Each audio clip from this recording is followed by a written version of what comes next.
Hello everyone, welcome back to the class. So guys, हम लोग पिछले क्लास में बिजनेस रेगुलेटरी फ्रेमवर्क स्टार्ट किए थे। हम लोग उसमें इंडियन कॉन्ट्रैक्ट एक्ट 1872 से स्टार्ट किए थे, जिसमें हम लोग इंट्रोडक्शन देखे थे उस चैप्टर का।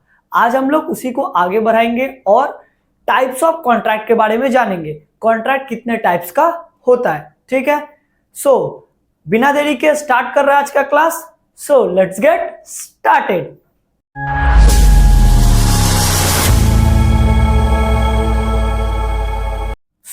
स्टार्ट करते हैं। हम लोग पिछले क्लास में देखे थे कॉन्ट्रैक्ट होता क्या है। कॉन्ट्रैक्ट उस एग्रीमेंट को बोलते हैं जो इन्फोर्सिबल बाय लॉ हो। वो अग्रीमेंट जिसके लिए हम लोग कोर्ट में जा सकते हैं, केस कर सकते हैं, उसको हम लोग क्या बोलते हैं? कॉन्ट्रैक्ट बोलते हैं, ठीक है। इतना हम लोग पढ़े थे। आज हम लोग उसके आगे जाएंगे। कॉन्ट्रैक्ट का टाइप्स कितना होता है, कितने टाइप में हम लोग कॉन्ट्रैक्ट को बांट सकते हैं। तो हम लोगों का आज का जो टॉपिक है वो है टाइप्स ऑफ कॉन्ट्रैक्ट। सबको बहुत ही डिटेल में करेंगे, तो वीडियो को पूरा देखना, ठीक है। चलो स्टार्ट करते हैं। टाइप ऑफ कॉन्ट्रैक्ट मतलब कॉन्ट्रैक्ट का कितना टाइप होता है। तो कॉन्ट्रैक्ट को हम लोग तीन बेसिस पे बांट सकते हैं। कॉन्ट्रैक्ट को हम लोग तीन बेसिस पे बांट सकते हैं। पहला जो बेसिस होता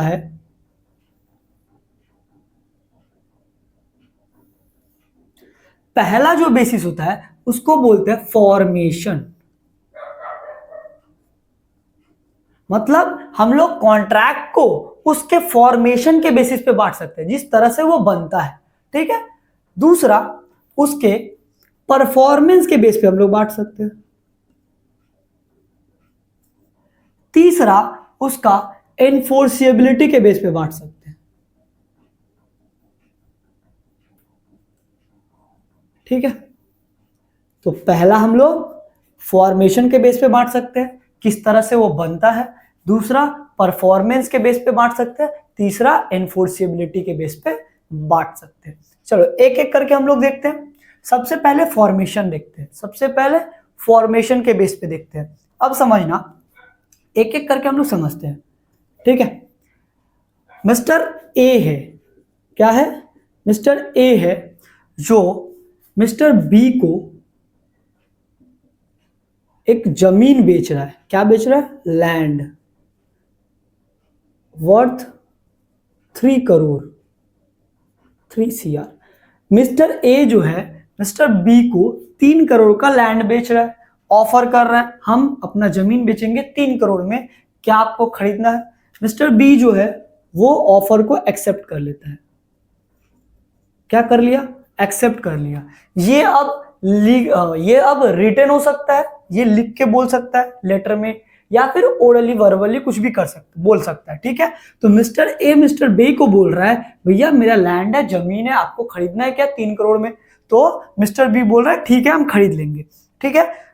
तो ये जो पूरा जो सिनेरियो है जिसमें मिस्टर ए 3 करोड़ का लैंड बेच रहा है, बोल रहा है कि मेरे को बेचना है, मिस्टर बी खरीद रहा है, तो ये जो पूरा है ये कॉन्ट्रैक्ट को एक्सप्रेस्ड कॉन्ट्रैक्ट बोलते हैं। यहां पे क्या हो रहा है? मिस्टर ए मिस्टर बी को एक्सप्रेस्ड कर रहा है, अपना जो भी इच्छा है, ऑफर है, वो एक्सप्रेस्ड कर रहा है, मिस्टर बी उसको एक्सेप्ट कर रहा है। तो इस तरह के कॉन्ट्रैक्ट को हम लोग एक्सप्रेस्ड कॉन्ट्रैक्ट बोलते हैं। किस तरह की, इसको क्या बोलते हैं?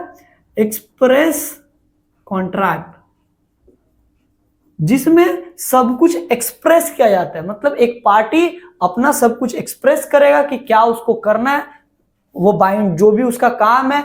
यहां वो लैंड बेच रहा है तो बोल रहा है कि भैया मेरे को 3 करोड़ में लैंड बेचना है, आपको खरीदना है क्या? मिस्टर बी बोल रहा है हाँ हम खरीद लेंगे। तो फिर ये जो खरीद रहा है, ये बेच रहा है, ये खरीद रहा है, इस तरह का हम लोग जो कॉन्ट्रैक्ट होता है इसको हम लोग एक्सप्रेस्ड कॉन्ट्रैक्ट बोलते हैं। अब समझो, मिस्टर अजय है जो चांदनी नाम की लड़की को बोलता है I want to marry you. क्या बोल रहा है? I want to marry you. Chandni भी अजय से शादी करने के लिए रेडी हो जाती है, माने एक्सेप्ट कर लेती है। ये जो अजय बोला कि मेरे को तुमसे शादी करना है, चांदनी भी एक्सेप्ट कर रही है कि हम कर लेंगे शादी, मतलब हमको भी शादी करना है। तो ये क्या एक्सप्रेस्ड कॉन्ट्रैक्ट है, ये बोल रहा है, ये बोल रहा है कि क्या शादी करना है, ये बोल रहा है हाँ शादी करना है। तो इस तरह के कॉन्ट्रैक्ट जहां पे एक्सप्रेस्ड होता है, सब कुछ एक्सप्रेस होता है लिख के या फिर वर्बली, कुछ भी हो सकता है, इस तरह के कॉन्ट्रैक्ट को हम लोग एक्सप्रेस कॉन्ट्रैक्ट बोलते हैं। ठीक है,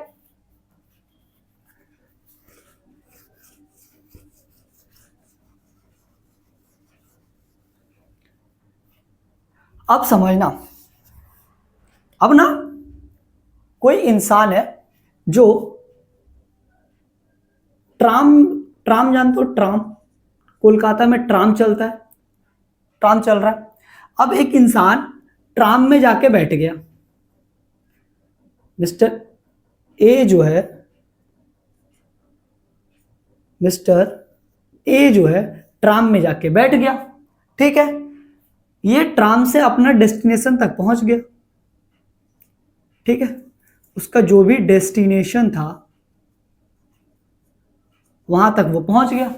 ठीक है, मिस्टर ए ट्राम में बैठा, ट्राम उसको उसका डेस्टिनेशन पे उतार दिया। अब ट्राम का जो भी टिकट कलेक्टर है वो आके बोला भैया टिकट दिखाओ। क्या बोला इसको, भैया टिकट दिखाओ, मेरे को टिकट लो। मिस्टर ए बोल रहा है काहे का टिकट, तुम बोला कहां जब मैं चल रहा था।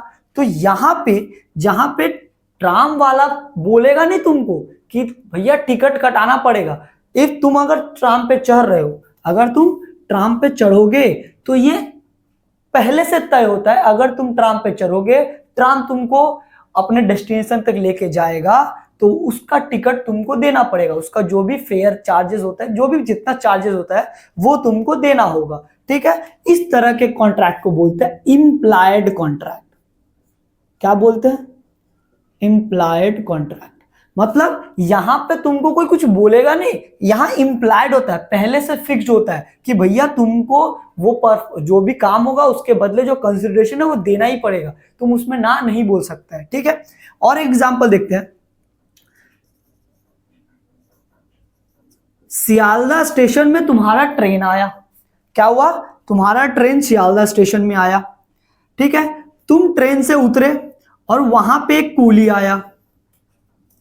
ठीक है, कूली आया और तुम्हारे पास कुछ लगेज है।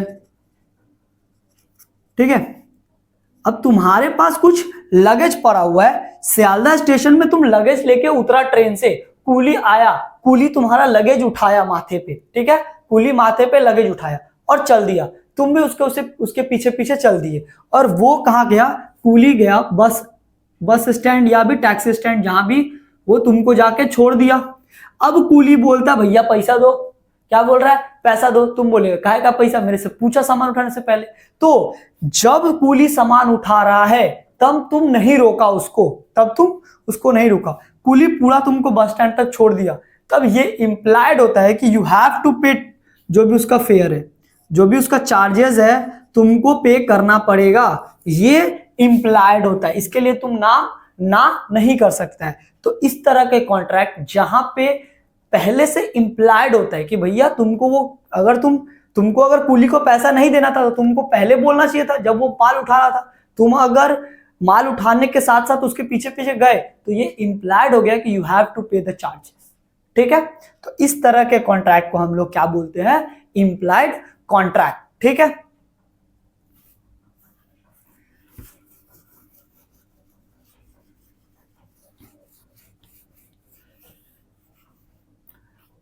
अगला आता होता है, अब समझना, एक तरह का कॉन्ट्रैक्ट होता है जहां पे हम लोग ना, मतलब दोनों में से कोई भी पार्टी, जो दो पार्टीज होता है, दोनों में से कोई भी पार्टीज ये नहीं चाहता है कि वो कॉन्ट्रैक्ट बनाए, लेकिन लॉ बोलता है, वो लॉ उस कॉन्ट्रैक्ट को बना देता है अपने आप। कैसे, लेट्स से तुम्हारा एक फोन है, आईफोन है, ठीक है, वो रास्ते में गुम गया। ठीक है, और वो मिस्टर बी को भी ना मिला, मिस्टर बी को वो आईफोन मिला। अब ये लॉ बोलता है, क्या बोलता है, लॉ, नियम कानून जो है ये बोलता है कि बी को, मान लो ये तुम है मिस्टर एक्स, ठीक है, मिस्टर एक्स का आईफोन खो गया और वो किसको मिला, मिस्टर बी को मिला। अब ये लॉ बोलता है कि मिस्टर बी को उसका आईफोन मिस्टर एक्स तक पहुंचाना पड़ेगा। ये आईफोन वो रख नहीं सकता है, वो आईफोन या फिर कोई भी सामान जो तुम्हारा खो गया, वो जिसको मिला है, ये उसका दायित्व बनता है, रिस्पॉन्सिबिलिटी है कि भैया तुम्हारा जो भी गुड्स है वो जो ओरिजिनल ओनर है उसको लौटा दो, या फिर तुम जाके थाने में भी जमा कर सकते हो। मतलब तुम वो सामान रख नहीं सकते, ये राइट तुम्हारा नहीं है। तो ये लॉ कॉन्ट्रैक्ट बनाता है। लॉ बोल रहा है यहाँ पे दोनों पार्टी कोई भी कॉन्ट्रैक्ट नहीं कर रहे कि भैया तुमको सामान मिला तो मेरे को वापस करना ही होगा। यहाँ पे लॉ नियम बना रहा है कि भैया तुमको अगर कोई सामान मिला है तो तुमको वो वापस करना होगा। ठीक है, तो इस तरह का जो कॉन्ट्रैक्ट होता है उसको हम लोग बोलते हैं क्वासी कॉन्ट्रैक्ट। क्या बोलते हैं? Quasi contract. ठीक है, जहां पे दो पार्टीज कॉन्ट्रैक्ट नहीं कर रहे, लॉ उस कॉन्ट्रैक्ट को बाइंड कर रहा है। ठीक है, लॉ उस कॉन्ट्रैक्ट को बाइंड कर रहा है। अगला होता है, अगला समझना, तुम गए एक ऑफिस में, तुम कहां गए? एक जॉब करने गए, तुम जॉब करने गए। अब जॉब जब करने जाओगे तुमको ज्वाइनिंग लेटर मिलेगा, है ना? तुमको उससे पहले ऑफर लेटर दिया होगा, फिर ज्वाइनिंग लेटर मिलेगा, है ना? तो ये सब तुमको ईमेल में आया होगा। किस में आया होगा? ईमेल या जीमेल, जिसमें भी आता है, मतलब मेल में आया होगा। ठीक है, तो ये जो मेल में आया, ये लेटर सब जो मेल में आ रहा है, तो ये एक तरह का ऐसा बोल सकता है क्या, इलेक्ट्रॉनिक वे में तुम्हारा कॉन्ट्रैक्ट हो रहा है। तुम्हारा जो कॉन्ट्रैक्ट हो रहा है किस वे में हो रहा है? इलेक्ट्रॉनिक वे में, इलेक्ट्रॉनिक तरीके से ये तुम्हारा कॉन्ट्रैक्ट फॉर्मेशन हो रहा है। तो इसलिए हम लोग इसको ई कॉन्ट्रैक्ट बोलते हैं। ई कॉन्ट्रैक्ट मतलब इलेक्ट्रॉनिक कॉन्ट्रैक्ट, जिसमें दो पार्टी कॉन्ट्रैक्ट करता है थ्रू जीमेल या फिर इलेक्ट्रॉनिकली।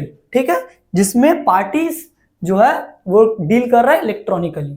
ठीक है, जैसे लेट से अभी है, कोई भी अगर तुम ऑनलाइन क्लासेस लेते हो, है ना, तो तुमको वो पेन ड्राइव देगा या फिर जो भी है ड्राइव पे तुमको अपना क्लासेस प्रोवाइड कराएगा, उसके बदले तुम पैसा दोगे। तो ऑनलाइन में तुम फोन पे या फिर जी पे जो भी करोगे पूरा डिजिटली करोगे। तो बेसिकली यहाँ पे सब जो हो रहा है ये इलेक्ट्रॉनिकली हो रहा है। तुमको जो क्लासेस मिल रहा है वो भी ड्राइव पे मिल रहा है, जो पैसा दे रहे हो वो भी इलेक्ट्रॉनिकली दे रहे हो। तो ये पूरा का पूरा जो कॉन्ट्रैक्ट का फॉर्मेशन हो रहा है ये ई कॉन्ट्रैक्ट बन रहा है। ये इसको ई कॉन्ट्रैक्ट बोलते हैं। इसी को साइबर कॉन्ट्रैक्ट बोला जाता है, इसी को माउस क्लिक कॉन्ट्रैक्ट भी बोला जाता है।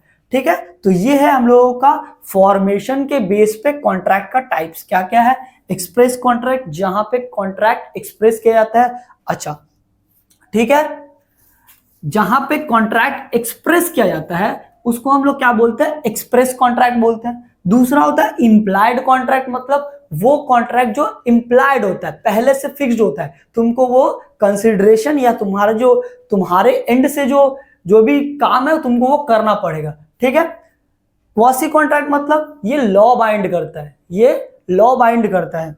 ई कॉन्ट्रैक्ट मतलब वो कॉन्ट्रैक्ट जिसमें दो पार्टीज इलेक्ट्रॉनिकली कॉन्ट्रैक्ट को करते हैं। ठीक है, इस तरह का कॉन्ट्रैक्ट को हम लोग ई कॉन्ट्रैक्ट बोलते हैं।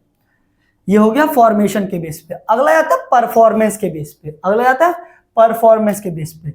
इसको ऐसे समझते हैं, सबसे पहले एग्जांपल से ही समझते हैं। अब समझो तुम गए एक मिस्टर अजय गए एक दुकान पे, क्या, कार खरीदने। ठीक है, कार सेलर के पास गए और उन्होंने कार खरीदा जिसका कॉस्ट था 5 लाख रुपए। ठीक है, और मिस्टर अजय जो है कार खरीदा, 5 लाख रुपए दिया और ये 5 लाख रुपए पेमेंट कर दिया कार सेलर को। कार सेलर कार भी डिलीवरी कर दिया। बात समझना क्या बोल रहे हैं यहां। मिस्टर अजय कार खरीदने गया कार सेलर से, ये जो 5 लाख रुपए है वो कार सेलर को दे दिया और कार सेलर भी कार को अजय तक पहुंचा दिया, कार को अजय तक पहुंचा दिया। तो इस तरह का जो कॉन्ट्रैक्ट बना, इस तरह का जो कॉन्ट्रैक्ट बना जिसमें जो अजय का पार्ट था, अजय का परफॉर्मेंस था कि उसको 5 लाख रुपए देना है, वो दे दिया, वो अपना काम कर दिया। कार सेलर, उसको कार डिलीवरी करना था, कार डिलीवरी हो चुका है। जहां पे दोनों पार्टी का परफॉर्मेंस हो चुका हो, जहां पे दोनों पार्टी का अपना अपना परफॉर्मेंस हो चुका हो, जो अजय का जो पार्ट है वो कर लिया है, विजय जो भी कार सेलर का पार्ट है वो कर लिया, दोनों अपना अपना काम कर लिया। इस तरह के कॉन्ट्रैक्ट को हम लोग एग्जीक्यूटेड कॉन्ट्रैक्ट बोलते हैं, एग्जीक्यूटेड कॉन्ट्रैक्ट बोलते हैं। ठीक है, एग्जीक्यूटेड कॉन्ट्रैक्ट का मतलब जो भी काम है वो एग्जीक्यूट हो चुका है। ठीक है, दोनों पार्टी के तरफ से। ठीक है, डन है। चलो अगला जाते हैं, दूसरा है एग्जीक्यूटरी कॉन्ट्रैक्ट। अब समझना एग्जीक्यूटरी कॉन्ट्रैक्ट क्या होता है। एग्जीक्यूटरी कॉन्ट्रैक्ट का मतलब किसी ना किसी पार्टी का काम अभी बाकी है, किसी ना किसी पार्टी का काम अभी बाकी है, मतलब परफॉर्मेंस फ्यूचर में होने वाला है, परफॉर्मेंस फ्यूचर में होने वाला है। अब या तो अगर यही एग्जांपल रखें हम लोग, कार और अजय का, कार सेलर और अजय का, या तो कार सेलर पैसा ले चुका है, कैश या बैंक में पैसा ले चुका है, कार डिलीवरी नहीं किया, या फिर कार डिलीवरी हो चुका है पैसा नहीं लिया, जो भी है कोई ना कोई काम, या तो फिर दोनों बाद में होगा या फिर कोई एक काम बाद में होगा, मतलब फ्यूचर में होगा। इस तरह का जो कॉन्ट्रैक्ट होता है इसको एग्जीक्यूटरी कॉन्ट्रैक्ट बोला जाता है। एग्जीक्यूटरी कॉन्ट्रैक्ट में दो तरह का कॉन्ट्रैक्ट, इसको फिर दो भागों में डिवाइड किया गया। पहला होता है यूनिलैटरल, यूनिलैटरल कॉन्ट्रैक्ट, दूसरा होता है बायलैटरल। नाम से पता चल गया होगा, यूनिलैटरल का मतलब किसी ना किसी एक बंदे का काम बाकी है, बायलैटरल मतलब दोनों बंदे का काम बाकी है। एग्जांपल लेते हैं, यूनिलैटरल कॉन्ट्रैक्ट का एग्जांपल लेते हैं। अब यहीं पे अजय जो कि कार सेलर के पास गया था कार खरीदने, ठीक है, तो वो ना 5 लाख रुपए का पेमेंट कर दिया है, बट कार ना उसको 2 हफ्ते बाद, 2 वीक्स के बाद डिलीवरी होगा। कार का डिलीवरी कब होगा? 2 हफ्ते बाद। तो यहां पे देखो अजय अपना पार्ट निभा चुका है, मतलब अजय का जो 5 लाख रुपया देना था वो दे दिया। अजय क्या किया? 5 लाख रुपया कार सेलर को दे दिया, तो अजय का काम कंप्लीट हो गया। बट कार सेलर जो है वो जो कार का डिलीवरी करेगा वो 2 हफ्ते बाद करेगा, 2 हफ्ते बाद। तो कार का जो डिलीवरी होने वाला है वो फ्यूचर में होने वाला है। तो इस तरह का कॉन्ट्रैक्ट जहां एक पार्टी अपना काम कर चुका होता है, दूसरा पार्टी फ्यूचर में वो काम करेगा, उस तरह के कॉन्ट्रैक्ट को यूनिलैटरल एग्जीक्यूटरी कॉन्ट्रैक्ट बोलते हैं। एक एग्जांपल देखो, लेट से कोई बच्चा मेरे पास ट्यूशंस पढ़ने आता है, कोई बच्चा मेरे पास ट्यूशंस पढ़ने आ रहा है, बोल रहा है भैया आपका चार्जेस क्या है? हम बोले 1000 रुपीज पर मंथ। क्या बोले? 1000 रुपीज पर मंथ। अब वो बच्चा मेरे को फर्स्ट मंथ का एडवांस दे दिया, फर्स्ट मंथ का एडवांस पेमेंट कर दिया, ठीक है। अब वो एडवांस पेमेंट तो कर गया, मतलब वो अपना काम कर दिया। अभी मेरे को 1 महीना उसको पढ़ाना है, मेरा परफॉर्मेंस फ्यूचर में होने वाला है। तो हम दोनों के बीच जो कॉन्ट्रैक्ट बनेगा वो यूनिलैटरल कॉन्ट्रैक्ट बनेगा। क्यों? क्योंकि वो बंदा, जो बच्चा मेरे पास आया, वो बंदा अपना काम तो कर दिया, उसका पैसा देने का काम था वो हो गया, मेरा काम बाकी है, मेरे को पढ़ाना है। तो इस तरह के कॉन्ट्रैक्ट जहां पे एक पार्टी अपना काम कर चुका होता है, दूसरा पार्टी फ्यूचर में काम करता है, काम उसका बाकी होता है, उसको यूनिलैटरल कॉन्ट्रैक्ट बोला जाता है, ठीक है। अब बायलैटरल में आते हैं। अब समझना बायलैटरल कॉन्ट्रैक्ट क्या होता है। अब यहां पे सुमन है और सुमन गया अमन के पास। सुमन जो है वो अपना घर को बेच रही है। क्या कर रही है? घर को बेच रही है 20 लाख रुपए पे। कितना में? 20 लाख रुपए में।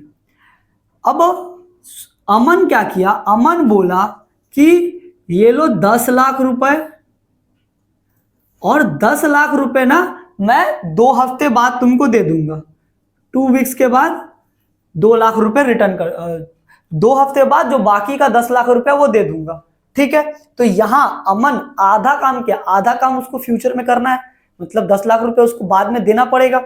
अच्छा, सुमन ना क्या की, घर का पोसेशन तो दे दी, पोसेशन मतलब घर में रहने के लिए तो दे दी, बट कागज बोली, कागज वागज जो भी है वो तुम जिस दिन 10 लाख रुपए देगा उस दिन सब कागज दे दूंगी, ठीक है। तो अब देखो उसको घर का कागज सुमन को घर का कागज देना है, उसका काम बाकी है, अमन को पैसा देना बाकी है, ठीक है। तो इसमें इस कॉन्ट्रैक्ट में दोनों का कुछ ना कुछ अभी काम बाकी है, फ्यूचर में होना है, दोनों का काम फ्यूचर में कुछ ना कुछ होना है। इस तरह के कॉन्ट्रैक्ट को हम लोग बायलैटरल कॉन्ट्रैक्ट बोलते हैं। इसको हम लोग क्या बोलते हैं, बायलैटरल एग्जीक्यूटरी कॉन्ट्रैक्ट, जो दोनों का काम कुछ ना कुछ फ्यूचर में बाकी है, ठीक है। डन है। इसको हम लोग बोलते हैं परफॉर्मेंस के बेस पे कॉन्ट्रैक्ट का डिवीजन, ठीक है। चलो अब हम लोग आते हैं अपना लास्ट टाइप ऑफ कॉन्ट्रैक्ट, जो कि इनफोर्सिबिलिटी के बेस पे बांटा जाता है। किसके बेस पे, इनफोर्सिबिलिटी के बेस पे। सबसे पहला जो होता है वो होता है वैलिड कॉन्ट्रैक्ट, वैलिड कॉन्ट्रैक्ट। देखो वैलिड कॉन्ट्रैक्ट वो कॉन्ट्रैक्ट है जो इनफोर्सिबल बाय लॉ हो, मतलब जो हम लोग पिछले क्लास में एज पर section 10 of Indian contract act हम लोग essentials of a valid contract पढ़े थे।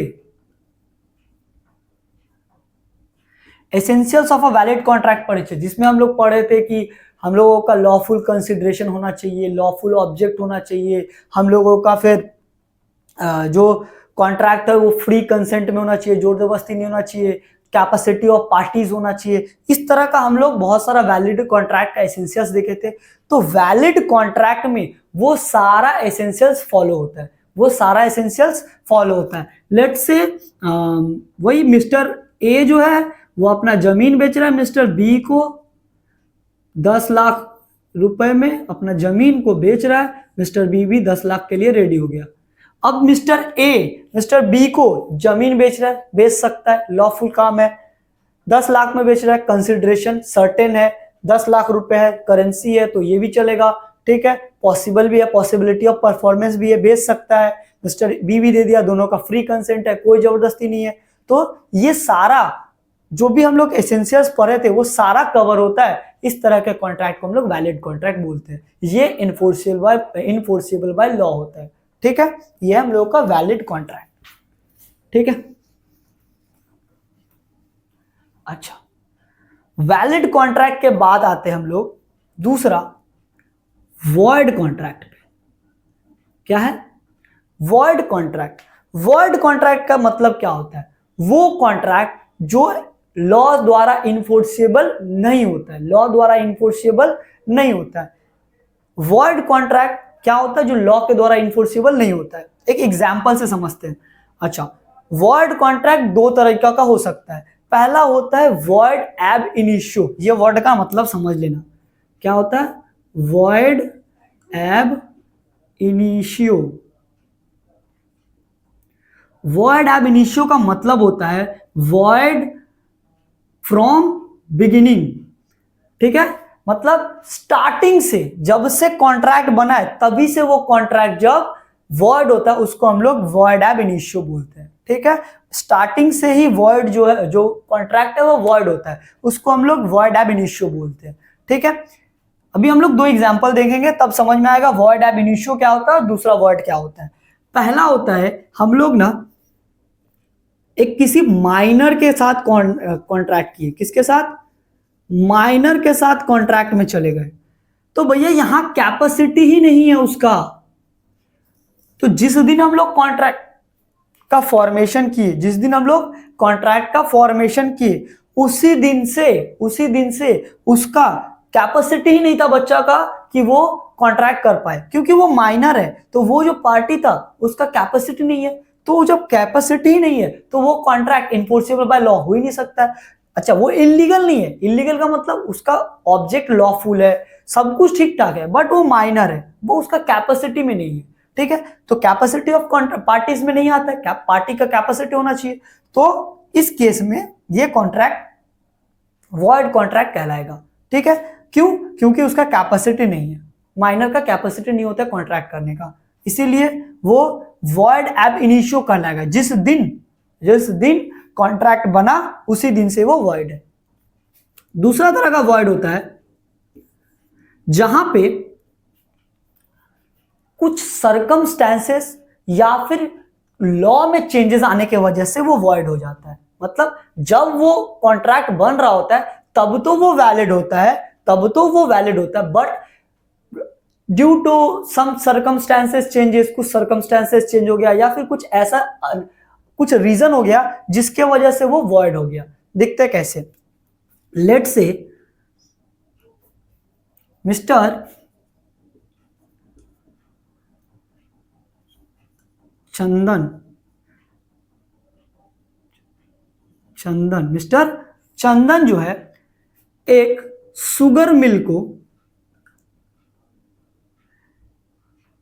500 KG sugar at the rate of 50 पर केजी ऑर्डर दिए। ठीक है, शुगर मिल वाला मान भी गया, एक्सेप्ट कर लिया। क्या हुआ, मिस्टर चंदन जो है 500 KG sugar at rate of 50 पर केजी, शुगर मिल वाला को बोला कि भैया मेरे को इतना भेज देना 500 केजी। शुगर मिल बोला ठीक है भेज देंगे, बट डिलीवरी से पहले इस शुगर मिल में आग लग गया। क्या लग गया? आग लग गया, फायर, और पूरा का पूरा मिल जल गया। ठीक है, तो जब ये कॉन्ट्रैक्ट बन रहा था तब ये भैया वैलिड था, सब लॉफुल था, सब सर्टेन था, पैसा वैसा सब कुछ वैलिड कॉन्ट्रैक्ट था। बट अब ये आग लग गया, अब पॉसिबल नहीं है, पॉसिबिलिटी ऑफ परफॉर्मेंस यहाँ पे नहीं हो सकता है कि भैया परफॉर्मेंस अब पॉसिबल नहीं है ना, शुगर मिल वाला कैसे अपना सामान भेजेगा, उसको तो जल गया सारा सामान। तो इस केस में ये जब ये शुगर मिल में आग लग गया ये कॉन्ट्रैक्ट वॉइड हो गया, अब ये इन्फोर्सेबल बाय लॉ नहीं रह गया। ठीक है, तो ये वॉइड कब हुआ? जब इसमें आग लगा। ये वॉइड कब हुआ? वो इनिशियो, मतलब एकदम स्टार्टिंग से जब ये कॉन्ट्रैक्ट बना तभी से वो वॉइड था। तो वॉइड एब इनिशियो का मतलब जब वो कॉन्ट्रैक्ट बनता है तभी से वो वॉइड होता है। और दूसरा एक तरह का वॉइड कॉन्ट्रैक्ट होता है जो जब कोई सर्कमस्टेंसेस चेंज होता है तब वो क्या होता है? वॉइड कहलाता है। ठीक है, पहले वो वैलिड रहता है। एक समझना और एक एग्जांपल दे रहे हैं। लेट से मिस्टर बी को बोला, मिस्टर ए जो है मिस्टर बी को बोला अगर तुम मिस्टर सी से, तुम मिसेस या मिस सी से शादी करते हो, मैरिज करते हो, I will give you 10 lakh rupees. क्या बोला? बी को बोला अगर तुम सी से शादी करते हो मैं तुमको 10 लाख रुपए दूंगा। सी मर गई, शादी से पहले सी मर गई, तो अब ये कॉन्ट्रैक्ट वॉइड हो जाएगा, ये कॉन्ट्रैक्ट वैलिड नहीं रह जाएगा, ये वॉइड बन जाएगा। क्यों? क्योंकि अब वो पॉसिबल नहीं है ना, काम करना पॉसिबल है, मिसेस सी तो मर गई तो उसके साथ शादी कैसे होगा, तो ये कॉन्ट्रैक्ट अपने आप क्या हो जाएगा? वॉइड हो जाएगा। इस पे इन्फोर्सिबिलिटी ऑफ लॉ नहीं काम करेगा। ठीक है, समझ में आया वॉइड कॉन्ट्रैक्ट? चलो अब हम लोग पढ़ेंगे वॉइडेबल कॉन्ट्रैक्ट।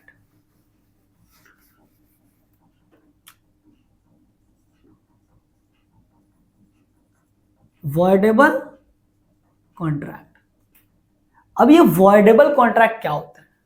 वॉइडेबल कॉन्ट्रैक्ट क्या होता है? वो कॉन्ट्रैक्ट जो वॉइड हो सकता है, नहीं भी हो सकता है, वॉइडेबल जो हो सकता है, नहीं भी हो सकता है। तो वो कॉन्ट्रैक्ट जो वॉइड हो सकता है, नहीं भी हो सकता है, उसको हम लोग वॉइडेबल कॉन्ट्रैक्ट बोलेंगे। अब ये किस बेस पे डिसाइड होगा कि वो हो सकता है कि नहीं हो सकता है? तो ये भैया इसमें एक पार्टी से पूछा जाता है, एक पार्टी जिसको बोल सकते हैं जिसका जो डिसीजन लेने का पावर होता है वहां पे, जो जिसका लॉस हो रहा होता है, तो वो पार्टी से पूछा जाता है कि भैया तुमको कॉन्ट्रैक्ट कंटिन्यू करना है कि नहीं करना है। अगर कॉन्ट्रैक्ट कंटिन्यू करना है तब वो लॉ वैलिड हो जाएगा। ठीक है, अगर नहीं करना है तो वो वॉइड हो जाएगा। ठीक है, अब इसमें होता क्या है, एग्जाम्पल देंगे तो और अच्छे से समझ में आएगा। लेट से हम गए एक कार शॉप के पास, ठीक है, कार शॉप वाला मेरे को बहुत ही बढ़ा चढ़ा के अपना सब कुछ बताया कार के बारे में, ठीक है। हम लोग कार को खरीद लिए, वो मेरे को मिस रिप्रेजेंटेशन करके कार तो बेच दिया। अब कार खरीदने के बाद अगर मेरे को वो सब कुछ नहीं मिला जो वो लोग बोला, तो मेरे पास ये डिसीजन पावर होता है कि हम या तो जाके कार को वापस कर दे, या फिर वो जो कॉन्ट्रैक्ट बना है हम दोनों के बीच उसको हम लोग कंटिन्यू करें। अब हो सकता है उसमें थोड़ा सा मॉडिफिकेशन हो सकता है। लेट से हम लोग कार शॉप के पास गए, वो मेरे से 10 लाख रुपए लिया था, बोले भैया ये सब तो आप बोले तो कुछ है नहीं, तो बोला ठीक है 1 लाख रुपए आप कम कर दिए, 9 लाख रुपए दीजिए। हम तब मान गए, तो ये मॉडिफिकेशन अलाउड है, ठीक है। अगर मॉडिफिकेशन के बाद हम लोग वो कॉन्ट्रैक्ट को आगे बढ़ाने के लिए रेडी हो जाते हैं कि ठीक है डन है, कॉन्ट्रैक्ट हम लोग आगे कंटिन्यू करेंगे, तो इस तरह के कॉन्ट्रैक्ट को हम लोग वॉइडेबल कॉन्ट्रैक्ट बोलते हैं। इस तरह के कॉन्ट्रैक्ट को हम लोग वॉइडेबल कॉन्ट्रैक्ट बोलते हैं, जिसको हम लोग वॉइड कर सकते हैं, नहीं भी कर सकते हैं, कर सकते हैं और नहीं भी कर सकते हैं, ठीक है।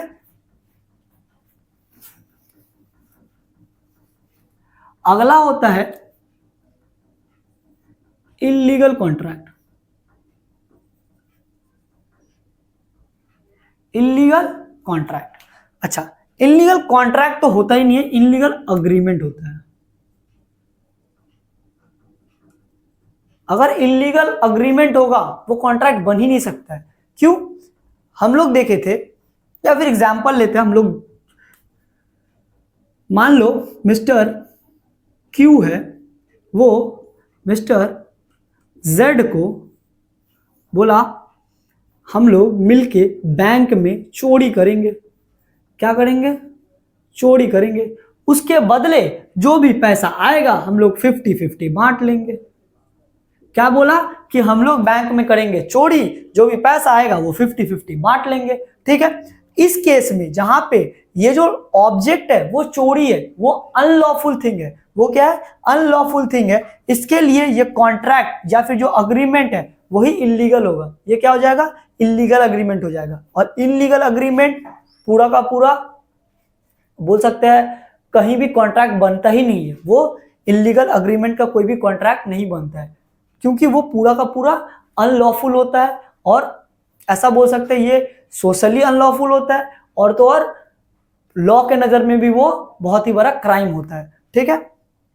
एक तो है, और दूसरा एक एग्जांपल लेते हैं। मान लो मिस्टर जेड वो मिस्टर क्यू को एक ऑफर दिया, बोला तुम अगर मेरा काम कर दोगे, कोई भी काम है, मान लो क्या काम, मिस्टर जेड जो है मिस्टर क्यू को बोला कि मेरा कोई काम कर दो, कोई भी काम है, उसके बदले मैं तुमको, या फिर तुम मेरा जो ड्रग्स है वो मेरे को जो भी बॉर्डर पार करवा दो, I will give you 1 crore. तो इस केस में ये जो कॉन्ट्रैक्ट है ये वैलिड नहीं है। अच्छा अब समझना, एक और एग्जांपल देखते हैं। यहां पे मिस्टर अमन विशाल को बोला, मिस्टर अमन जो है विशाल को बोला अगर तुम गौरव को मार देते हो, क्या करते हो? मार देते हो, I will give you 10 lakh rupees, ठीक है। क्या हो गया? मिस्टर अमन विशाल को बोला कि अगर तुम गौरव को मार देते हो तुमको मैं 10 लाख रुपए दूंगा, ठीक है। अब विशाल क्या किया? गौरव को मार दिया। अब विशाल जो है वो अमन के पास गया, बोला लाओ मेरा 10 लाख रुपया, मैंने गौरव को मार दिया। अमन बोला कौन सा 10 लाख रुपया, मैं कोई 10 लाख रुपया नहीं जानता हूं। अब विशाल जाके कोर्ट पे केस कर सकता है क्या? नहीं कर सकते। क्यों? वो ऑब्जेक्ट ही लॉफुल अनलॉफुल था, जो उसको मारने का काम दिया था भैया वो लॉफुल नहीं है, वो लॉ के नजर में क्राइम है। तो भैया तुम अगर काम किया है तो वो कॉन्ट्रैक्ट इलीगल कॉन्ट्रैक्ट है, उल्टा तुमको पकड़ के जेल में डाल देगा, ठीक है। अगला हम लोगों को देखना है, अगला होता है अनएनफोर्सेबल कॉन्ट्रैक्ट। अनएनफोर्सेबल कॉन्ट्रैक्ट क्या होता है? जो किसी ना किसी कारणवश कोई भी रीजन की वजह से इन्फोर्स नहीं हो सकता है, जिसके लिए हम लोग कोर्ट में नहीं जा सकते। कोई ना कोई मिस्टेक की वजह से वो होता है। लेट से मान लो एक बंदा है अमन, वो तेल बेचने का बिजनेस करता है। क्या करता है? तेल बेचने का बिजनेस करता है, ठीक है। और यहां ऑयल मैन्युफैक्चरिंग कंपनी है। वो ना बहुत तरह का, 3-4 तरह का तेल बनाता है, 3-4 तरह का तेल बनाता है। अमन बोला कि भैया मेरे को 500 लीटर तेल भेज देना @50 करके, 500 लीटर।